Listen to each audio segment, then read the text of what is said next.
양목수와 함께하는 365일 묵상, 주님은 나의 책어본 9월 5일입니다. 오늘은 깨어 있으십시오. 오늘도 매우 유익한 재미난 주제입니다. 개인적으로 매일 왜 내가 이것을 해서 올려야 되는지라는 생각을 할 때가 있습니다. 쉽지 않은 과정이기 때문에 그렇습니다. 그럼에도 제 성격대로 한번 끝까지 가는 성격대로 한번 하는 것인데 여러분 어떠신지 모르겠네요. 오늘 주제 배경입니다. 마태복음 26장 40절의 말씀이죠. 너희가 나와 함께 한 시간도 이렇게 깨어 있을 수 없더냐. 오늘 원문 제목은 더 미셔너리 워칭이라고 되어 있죠. 그러니까 선교사로 부름받기 위해서는 예수님과 함께 깨어 있어야 한다는 내용입니다. 오늘 나눔은 그래서 우리가 지난 2일 묵상한 것들과 동일한 설교 원고에서 나온 겁니다. 예수님은 겟세마네 동산에서 자신과 함께 깨어서 기도하자고 명령하셨죠. 그런데 이 명령은 모든 사람들에게 불특정 다수가 아니라 십자가를 앞에 둔 상황에서 예수님과 함께하고 있었던 제자들에게 하시는 말씀입니다. 그런데 챔버스는 이것을 아주 유익하게 비교를 했습니다.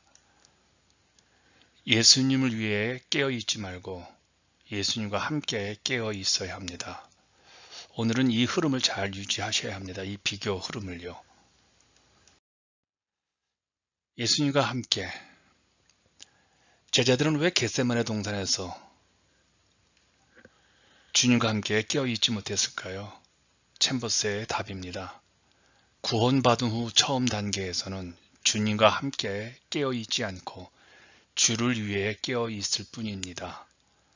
주님과 함께 주를 위해 이 표현을 잘 구분하셔야 합니다. 우리가 처음 주님을 믿고 구원받았을 때는 주님을 아주 많이 의뢰하고 기대하면서 우리가 무언가 주님을 위한다고 하지만 사실은 주님께 무엇을 바라는 마음으로 주님과 함께 있는 것이죠.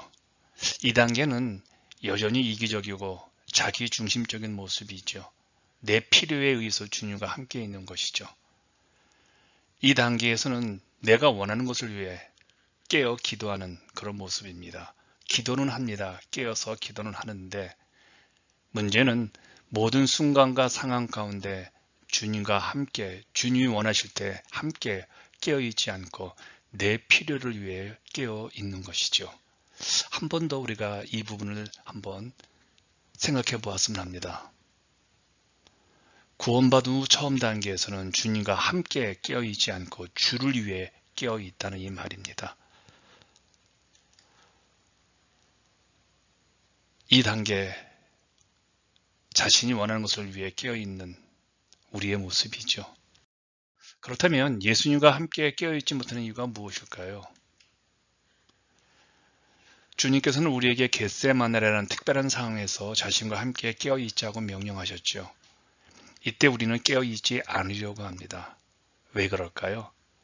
겟세마네 동산에서 제자들이 주님과 함께 깨어있지 못했던 이유를 발견하면 됩니다. 그들은 주님께서 왜 십자가에서 고통, 죽으셔야 하는지를 이해할 수 없었기 때문에 깨어있지 못했죠. 주님을 이해하지 못한 제자들이 어떻게 주님과 함께 깨어 기도할 수 있었을까요? 주님을 이해하지 못하는 사람들은 주님이 우리와 함께 깨어 계신 것에는 익숙하지만 우리가 주님과 함께 깨어 있어야 한다는 말은 도무지 생각할 수 없는 것이죠. 그래요. 예수님을 깊이 이해하지 못하면요.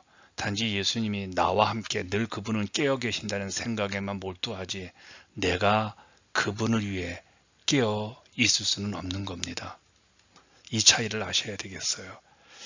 그럼 이제 좀 바뀌어야 되지 않습니까? 단지 주님이 나를 위해 깨어 계신 것만 바라지 말고 내가 주님을 위해 주님과 함께 늘 깨어 있는 내가 되어야 합니다. 우리의 한계가 바로 이건 것 같아요. 제자들은 진심으로 주님을 사랑했어요. 그들은 인간적으로 사랑할 수 있는 최대의 사랑으로 주님을 3년간 사랑했죠. 하지만 문제는 제자들은 주님이 하시고자 하는 일을 이해하지 못했습니다. 이게 자연적 인간의 한계입니다.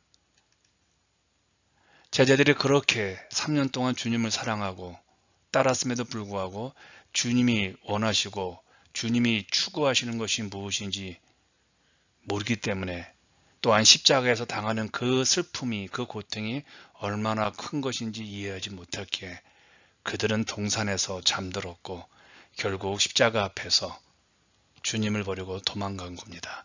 이게 자연적인 인간들의 한계죠. 이걸 어떻게 극복해야 될까요? 답은 하나입니다.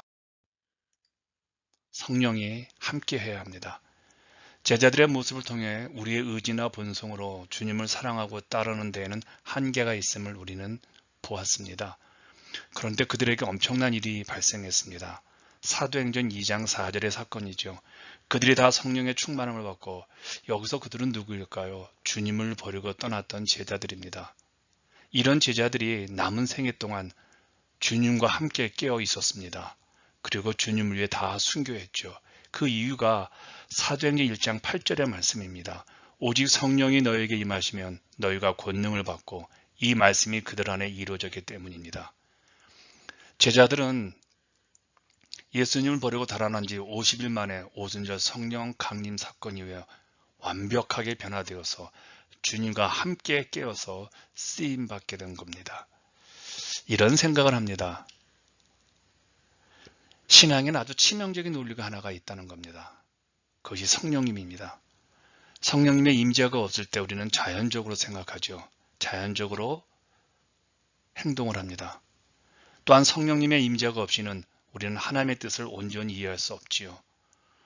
성령님께서 함께 하셔야지만 이런 우리의 인간적 자연적 한계를 넘을 수 없습니다.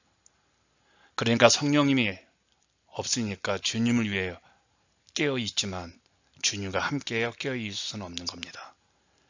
우리가 주님께 필요하다는 유용성의 한계가 여지없이 나타나는 것이죠. 그러니 신앙에서 반드시 주님께서 우리에게 하신 약속을 기억해야 합니다. 요한복음 14장 26절의 말씀이죠. 보혜사 곧 아버지께서 내 이름으로 보내실 성령, 그가 너희에게 모든 것을 가르치고 내가 너희에게 말한 모든 것을 생각나게 하리라. 성령님이 우리와 함께 하셔야 우리의 자연적 한계를 극복할 수 있죠. 성령님이 함께 하셔야 우리가 자의적으로 생각하고 행동하는 것이 사라집니다. 그러나 성령님이 안 계시면 우리는 자의적으로 생각하고 행동하게 됩니다. 주님과 함께 깨어있지 않고 주를 위해 깨어있을 뿐입니다. 성령님으로 충만해야 주님과 함께 깨어있는 우리가 그 의미가 무엇인지를 알기에 이제는 내가 원할 때만 깨어있는 것이 아니라 우리 주님이 원하는 그 시간에 그 장소에서 늘 깨어있는 삶으로 신앙생활을 하는 겁니다. 제자들이 성령님으로 이렇게 변화되어서 주님과 함께 깨어 이런 변화가 일어난 겁니다. 오늘 당신이 고백하고 실천했으면 합니다. 함께 고백합니다. 당신의 남은 생애를 예수님과 함께 깨어있고 싶습니까? 성령님이 당신 안에 계시면 그렇게 됩니다. 오늘 당신은 어떤 종류의 겟세마네 동산을 지나고 있습니까? 많이 힘들지요. 그런데 예수님과 함께 하나가 되면 넉넉히 통과가 됩니다.